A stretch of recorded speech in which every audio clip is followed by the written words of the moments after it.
The 127th running of the Boston Marathon was today. The race comes 2 days after the 10-year anniversary of the Boston Marathon bombing. It was April 15, 2013, when two pressure cooker bombs exploded near the finish line within seconds of one another and about 100 yards apart.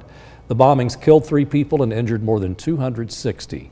Police launched a chaotic multi-day manhunt, which ended 4 days later with the arrest of Dzhokhar Sharnev after his brother was killed in a shootout. Joe Dumas of Chattanooga was one of the runners on the streets of Boston that day. He shares his memories of 10 years ago. I was in Boston. I was running the marathon with a friend of mine, Tony Grossi, local runner who's mobility impaired.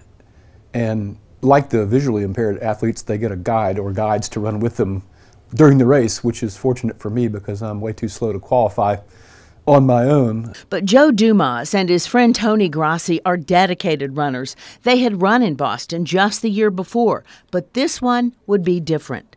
Close to the end of the race, Tony received several texts asking if he was okay. Well, I'm at mile 23 of a marathon. That's about as all right as I get.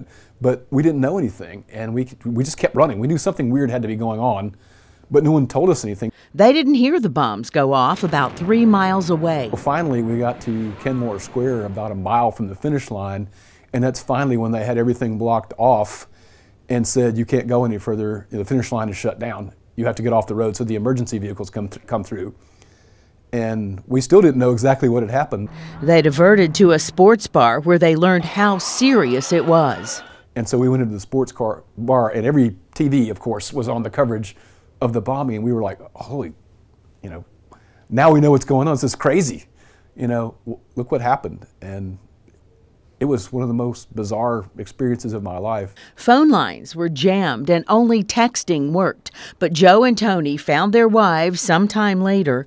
Even though they didn't cross the finish line, they made it past the last checkpoint and were given a projected time of finishing. And it's the only medal, I think, in my marathon career that I ever had mailed to me, because we were not able to get our medals when we crossed the finish line since we didn't get to cross it. So we actually had our finisher medals from 2013 sent to us, and we celebrated several weeks later when they finally arrived.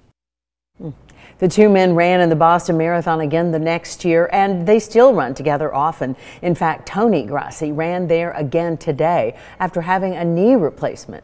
Dedicated runners who keep inspiring all of us.